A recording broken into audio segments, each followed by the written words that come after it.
मीपणा ठेवून देवाकडे पाहणाऱ्यास त्याची प्राप्ती होत नाही.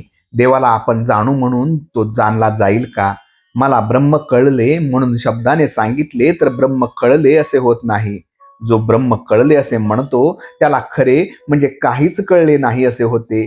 ते कळून घेऊ म्हणून कळत नाही, ते न कळतच कळते आणि मग त्याला मला कळले ही भावना तिथेच राहत नाही.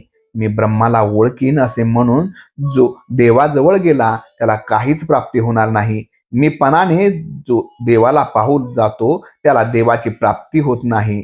आपला अहंकारच देवाच्या प्राप्तीच्या आड येतो आणि तो बरोबर घेऊन जर आपण देवाला शोधू लागलो तर तो कसा सापडेल? आपल्या आणि देवामध्ये आपल्या अहंकाराचा पातळ पडदा असतो आणि तो असल्यामुळे आपल्याला देव दिसत नाही. तो दूर करा म्हणजे देव दिसू लागेल. व्यापार चांगला चालला नाही म्हणजे मग विचारायला येतो की तुम्ही व्यापार करायला सांगितला पण चांगला चालत नाही. पण त्याचबरोबर नामस्मरण करायला सांगितले होते आणि ते करीत नाही हे मात्र सांगायचे नाही. नामस्मरण केल्याने व्यापारात बिघाड येईल का?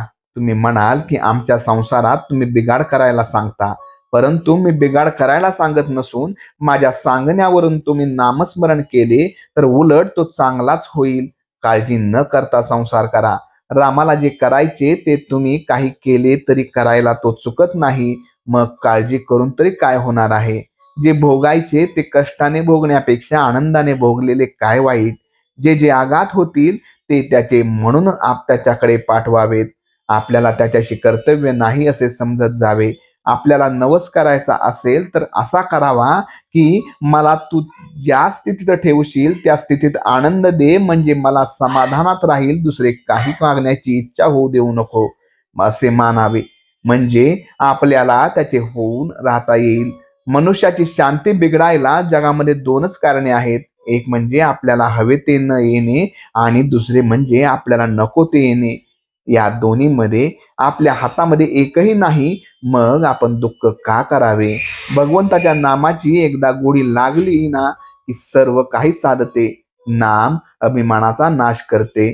नामाने हवे नकोपणाची बुद्धी होत नाही आणि साधू संतांनी आवर्जून सांगितलेले हेच नाम तुम्ही सतत घेऊन समाधानाला शाश्वत ठेवा मिळवावा.